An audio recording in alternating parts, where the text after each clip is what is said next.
Near the campus, there's a bookstore called Moose Bookstore, which I first noticed while walking around with friends, but I never actually went inside until recently.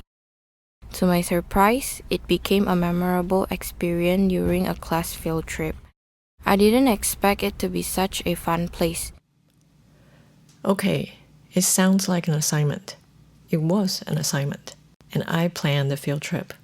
Last spring, I brought my students to a comic rental place near Shida for 2, not 1 visits.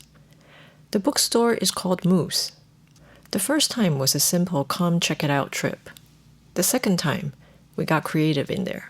I set up recording stations and invited my students to create some audio material for this podcast series. In this episode, you'll hear what they say about Moose the bookstore. It is a heaven for me. And I even made them record a date and place.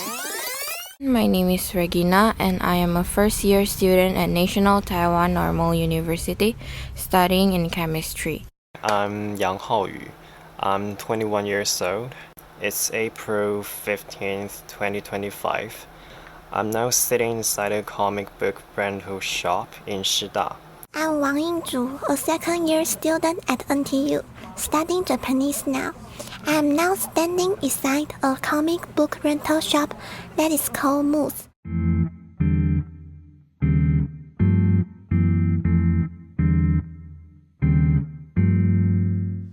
I chose to have a field trip to Moose because the space is like a living archive of global and Asian pop culture. The store also tells an intriguing history about the business of media circulation. It went from a rental chain store to an independent bookstore. Besides, the place is nearby. It's a few blocks away from the Shida campus. Moose Bookstore isn't just a shop. Owner Xie Yonghua has spent over a decade here, curating a heaven for comic fans and film buffs. Think classics like Yotsuba and Death Notes lining the shelves, alongside DVDs like Howl's Moving Castle. There are a large amount of comic books in Moose. Surprisingly, not only the old comics that have been published for several decades can be found, but also newest serializations are put on the bookshelf. As soon as I walked in, I was amazed by the variety of books available, especially the extensive collection of manga, including Taiwanese manga. The posters on the walls are unique and eye-catching, creating a lively atmosphere. Before I took the students on a field trip, I did a simple survey to find out the last time they read a paperback.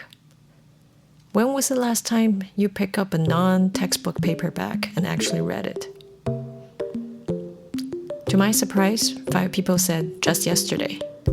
Another 5 said in the last 7 days. 6 more people said in the last 30 days, and 11 of them said can't remember. So the trip is also to situate them in a place full of books, magazines, and DVDs. There, they had a sensory encounter with books and really noticed books and movies as actual objects, not digital items. For me, I still prefer paperback because I love to touch something, and if I always look on my phone, I'm easily tired. I still prefer the actual things. I also love the smell of books, and it helps me calm down.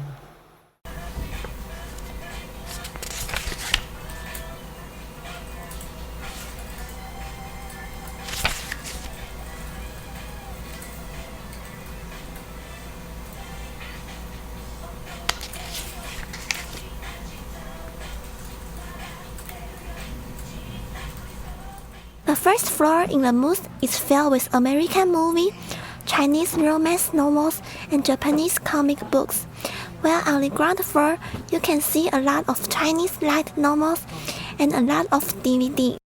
Both of the floor have its reading area, which consists of several red armchairs and soft pillows. Sitting on the armchairs and reading is extremely a relaxed thing that can relieve stress and promote mental health.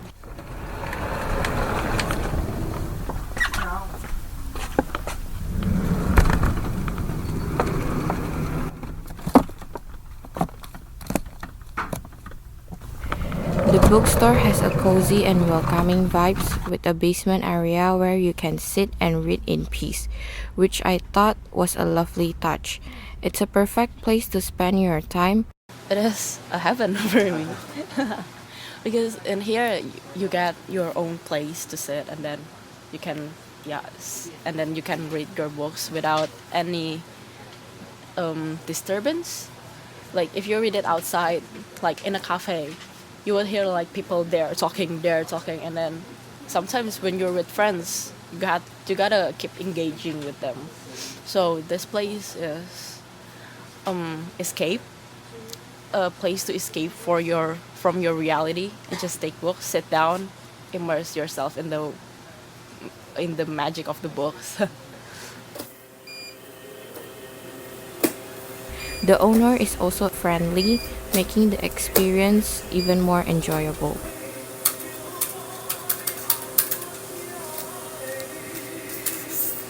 Mrs. Sears makes an all-out effort to buy nudies, comics, and novels, whereas tries her best to sort and organize all the books neatly. Yonghua once left to work in publishing, but rushed back when the store faced closure. For her, these books feel like old friends. In today's digital age, Yonghua fights to keep the human touch alive. What's great about Moose Bookstore is that it's constantly updated with the new release, and you can even borrow books to enjoy at home. Whether you're into anime, manga, or just love reading, this bookstore is a fantastic spot to visit. I highly recommend checking it out if you're in the area. It's become one of my favorite places to relax and explore. Whether you want to read some interesting comics and novels or just to immerse yourself in the books leisurely, I strongly recommend to walk into Moose and enjoy your reading. I would recommend to feel the vibe here. Books are not old-fashioned. They could even be a new fashion, and books still beat boredom. According to my student Eugenia, this was especially true during COVID-19. At that time, it was a pandemic, and then you got bored with doing things just like that. I mean, like, yeah, I go to school, and then I even tried playing games to cure the boredom, but it wasn't enough because there is so much time to spend, right?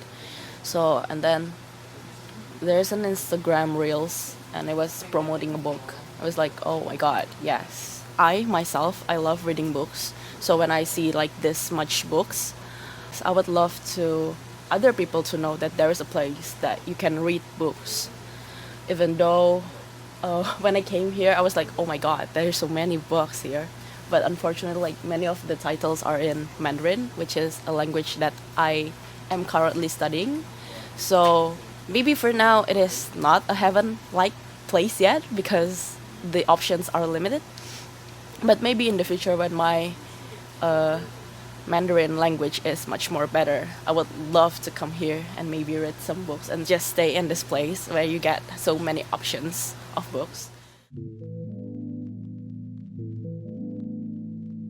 Moose appeared old-fashioned at first to my Gen Z students, but they soon noticed new things, like new books, curations, and ongoing activities that connect the place to readers, artists, and neighbors. And I can think of a few things to highlight, like there was a play reading in the basement of an original story inspired by Yonghua, the owner. And there's an audio exhibition that goes hand in hand with illustration posters about Moose. There was a workshop on how to repair damaged books in your home. Moose publishes a regular newsletter containing tongue-in-cheek narratives of the local history, customer write-ins, and chronicles of memorable events. There was an exhibition of gourmet comics and Singkawang Hakka cuisine. Singkawang is a city in Kalimantan, Indonesia, which is also the hometown of Yonghwa's mother. This diverse sample of creative and artistic activities have all been planned and organized by the owner, Xie Yonghwa. It would not be an exaggeration to call Xie Yonghwa the creative director of Moose, on top of the responsibility she already carries.